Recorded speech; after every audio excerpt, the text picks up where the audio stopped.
Before we formally start and share our stories with all of you, we would like to warn you that what we are about to discuss is a sensitive topic. So, if you're triggered or bothered by any of the topics about mental illnesses, skip to the next video for your own sake. Disclaimer. You see, according to statistics, about 1 in 5 people worldwide will suffer or experience any form of mental illness in their lifetime. If you think about it, that is more than a billion people suffering around the globe. The Philippines, a country where the issue of poverty is most recognized, also has its increasing number of those acquiring mental illnesses and has even ranked this problem as the country's third most common disability. Around 6 million Filipinos are estimated to have a mental illness, making it the country with the third highest rate of mental health issues in the West Pacific region. Most people view this issue as something that doesn't really exist, a concept that does not require any understanding. It also becomes a stigma where people think that mental illness is a privilege to have as one's problem. If you look at it from other people's point of view, they'd rather think that there are much more relevant problems in the society than the problems of the mentally ill. They'd rather think that others had it worse, but all problems are the same. The pain is the same no matter how different our problems are. A problem is still a problem, and this problem needs a solution. I, for instance, didn't know what mental illnesses were. As a matter of fact, when I was a kid, I remember I considered myself content. I was happy, and I had everything that I needed. Complete family, good health, good grades. I never had any care in the world. As we progress through our childhood, we start to understand that the world around us is changing, and things are just not as fun as they used to be.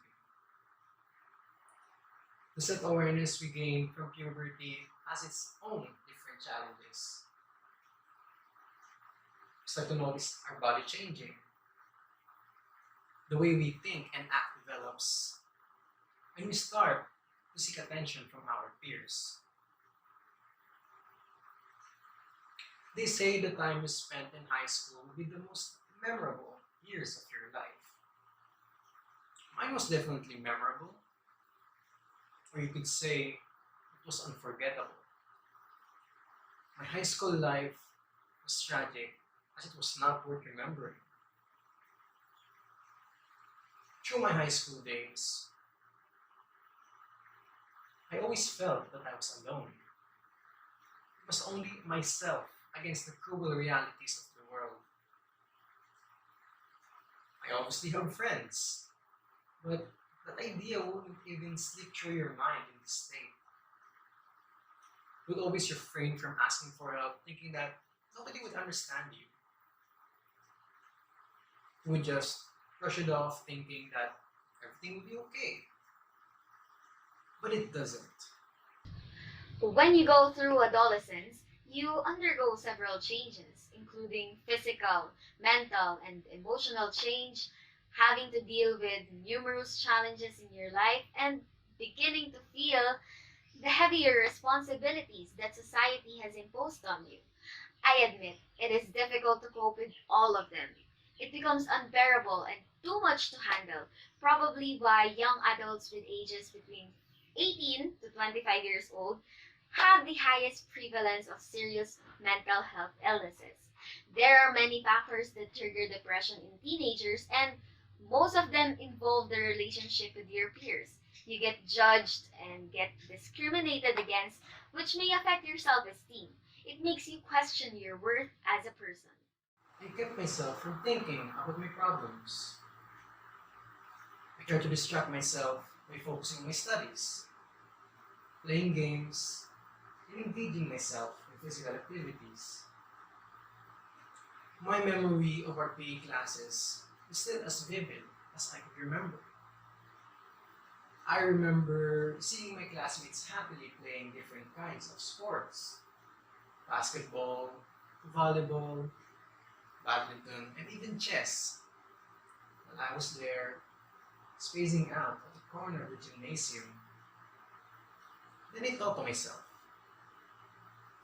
I also wanted to play. I also wanted to be happy as they were. Unfortunately, I wasn't good at any type of sport. I became envious and desperate, so I mustered up all the courage that I had and joined them. It was like participating in a war with no actual preparations.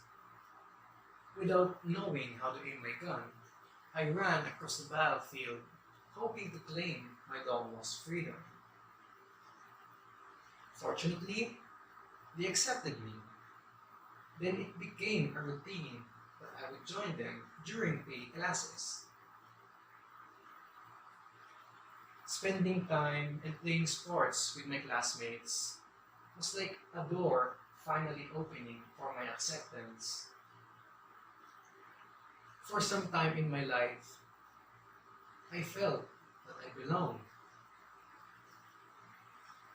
For some time in my life, I felt that I was happy.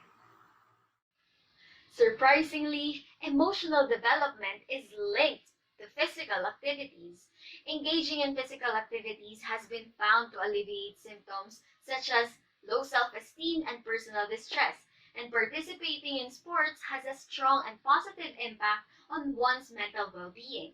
There was actually a research that studied the correlation between the level of physical activities of the participants and their depression and anxiety level. According to the study, people who did not meet physical activity recommendations reported higher depression scores regardless of whether they practiced indoors or outdoors, individually or in a team.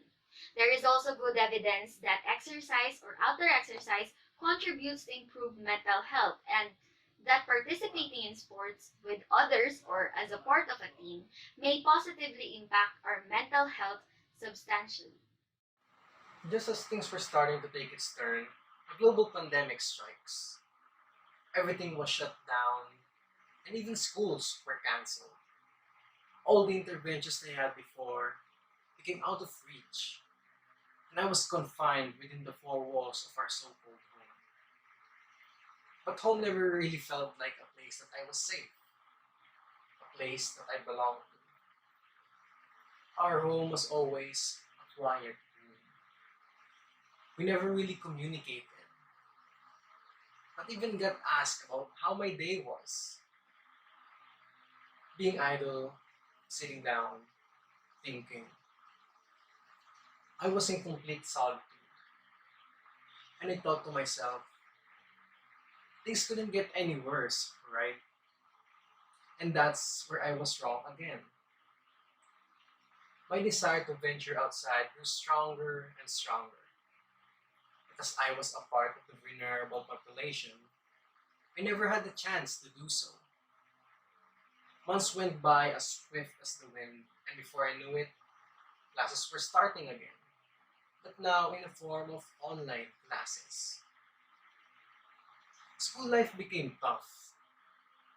There were more things to be accomplished aside from trying to maintain your sanity, doing household chores, and keeping yourself in one piece. It really was a hard time handling all the stress and negative energy around you.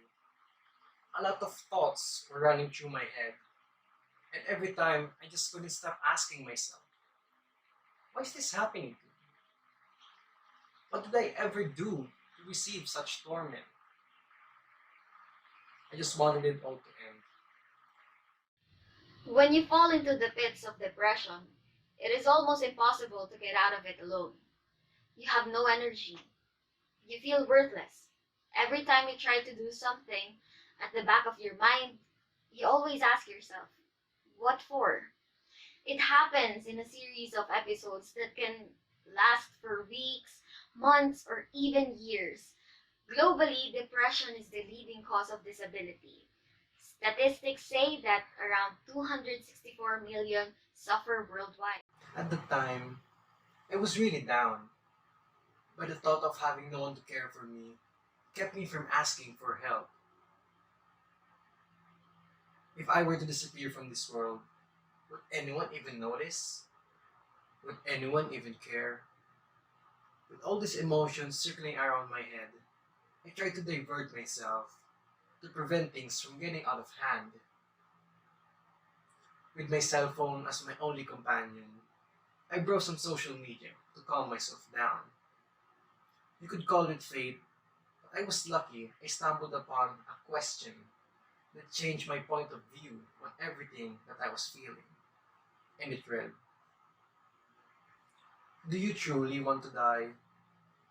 Or do you just not want to be in this kind of situation anymore?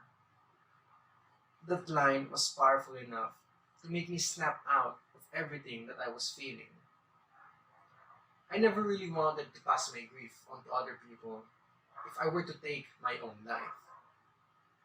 It was a mistake that was irreversible and is not worth doing. And I knew that there was still a chance for me to live a happier life in this world. So I clung to that probability and I tried to motivate myself for the days to come. In desperate times, we look to find the easiest and fastest solutions possible. We try to solve a problem with just a temporary fix, not noticing that this does not really address the issue at hand. However, band-aid solutions do not fix this problem. Asking for assistance does. Reaching out, seeking help, and being able to communicate and openly share your feelings with other people gives you the chance to recover from your distress.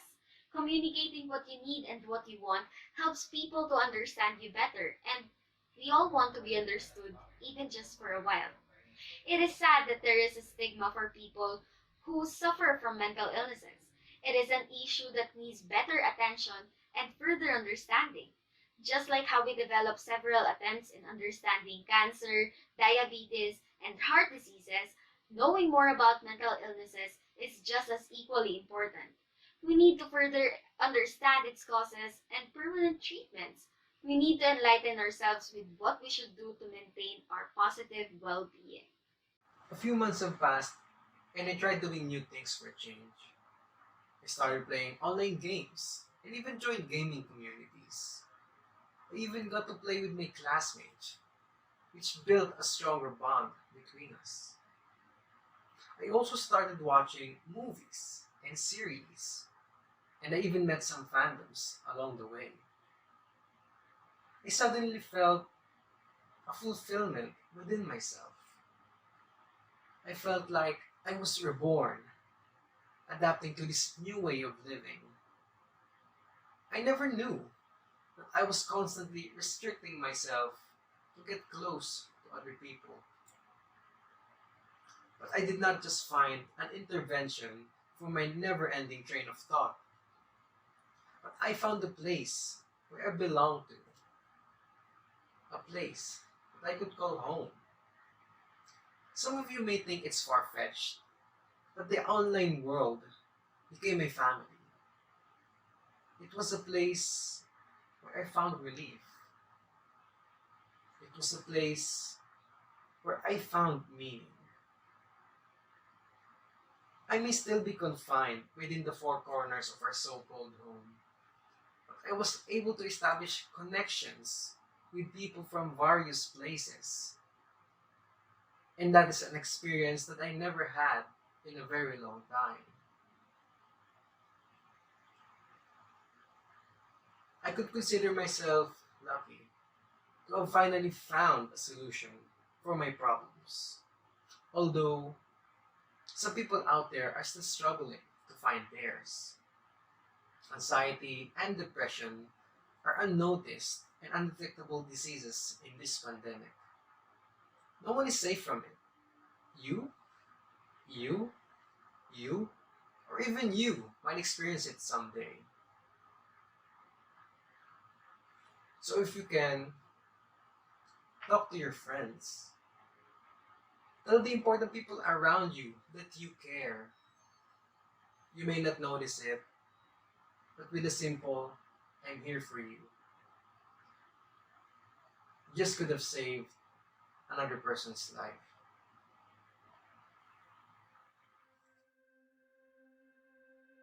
It's a difficult time. We're in the midst of a worldwide pandemic, and while it's normal to feel fear and anxiety, the emotional toll it brings can be too much to handle alone. Instead of worrying about things beyond your control, you can take concrete steps to help yourself manage your anxiety, fears, and stress. Here's a list of organizations that offer free counseling services online and via call.